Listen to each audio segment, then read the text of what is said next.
కర్నూలులో ఉండే మేడం మీ ఎస్కేడి పేరు నగర్ సార్. మీ పేరు ప్రమీల. ప్రమీల. ఇక్కడ కర్నూలులో స్థానికంగా జీపులారెడ్డి ఇంజనీరింగ్ కాలేజ్ వెనకాల కృష్ణదేవరాయ నగర్లో ఉండే హోమ్ ఆఫ్ హోప్ ఆర్ఫనేజ్ను నిర్వహిస్తున్న ప్రమీల గారు మరియు ఇక్కడికి వచ్చేసిన పాత్రికేయులు, ఇక్కడ ఉన్న అమ్మాయిలు అబ్బాయిలు అందరికీ నేను ఒకసారి శుభాభినందనాలు తెలుపుతున్నాను. ముఖ్యంగా ఇక్కడ టోటల్గా 39 చిల్డ్రన్ ఉన్నారు. వీళ్ళు నుంచి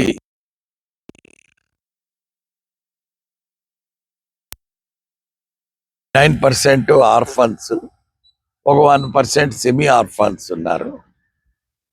అంటే ఈ పాప ముఖ్యంగా ఈ చిన్న పిల్ల కూడా ఆర్ఫన్. ముఖ్యంగా ఆడపిల్లలే ఎక్కువగా ఆర్ఫన్స్గా ఉండడం నాకు చాలా విస్మయాన్ని కలిగించింది, చాలా బాధ కలిగించింది. ఎందుకంటే తల్లిదండ్రులు ఇంకా వివక్షత పోలేదు సమాజంలో స్త్రీల పట్ల. స్త్రీలు పురుషులు సమానం అనే భావన వస్తేనే మనకు నిజమైన స్వాతంత్రము ప్రజాస్వామ్యము వచ్చినట్టు అనిపిస్తుంది. అలా కాకుండా కులాలకు మతాలకు ప్రాంతాలకు అతీతంగా ప్రమీలమ్మ గారు ఈ హోమ్ ఆఫ్ హోప్ను నిర్వహించడం అనేది ఆమె నిజంగా మనం అభినందించాలి. అందులో ఇప్పుడు ఈ డ్రౌట్ కండిషన్స్ ప్రివేర్ అవుతున్నాయి. ఎల్9 ఎఫెక్ట్ వలన, వానలు లేకపోవడం వలన, పంటలు కూడా లేక, వార్స్ అవి జరగడం వలన ఇంటర్నేషనల్గా ఇన్ఫ్లేషన్ పెరిగిపోయి ఎకానమీ దెబ్బతిని నిత్యావసర వస్తువులు చాలా రేట్లు పెరిగిపోయినాయి. ముఖ్యంగా ఆయిల్, షుగరు చాలా రేట్ పెరిగిపోయింది.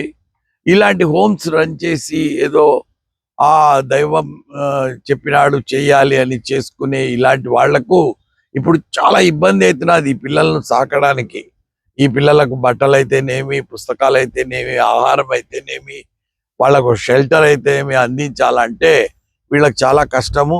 ఎవరో ఒకరు ప్రతి నెల దాతలు ముందుకొచ్చి వాళ్ళకి అంతో ఇంతో సహాయం చేస్తే తప్ప ఈ పిల్లలు కూడా దెబ్బతినిపోతారు, నిర్వాహకులు నిరుత్సాహపడతారు. అందులో మానవ సేవే మాధవ సేవ అనే ఒక స్లోగన్తో మంచితనమే మానవత్వం, మానవత్వమే దైవత్వం అనే ఓ స్లోగన్ ఒకటి. ఇంకోటి ఏమంటే సొంత లాభం కొంత మానుకొని పొరుగువాడికి తోడపడవై. ఎవరైనా కొద్దిగా సాయం చేసినంత మాత్రాన వాళ్ళు మరుసటి రోజే పేదవాళ్ళు ఏం గారు. సాయం చేయగలిగిన కెపాసిటీ చాలా మందికి ఉంటుంది. ఇంకో విషయం ఏమంటే ప్రతి ఒక్కరికి సామాజిక బాధ్యత అనేది ఉండాలి.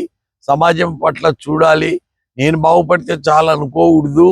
సమాజంలో ఎవరు అట్టడుగున పడి ఉన్న వర్గాల అభివృద్ధికి మనం ఎన్ని విధాల కృషి చేయాల, జీవితంలో తుది శ్వాస ఉండే వరకు ఇటువంటి సేవలు అవి నిత్యం చేయాలని నేను కోరుకుంటున్నాను.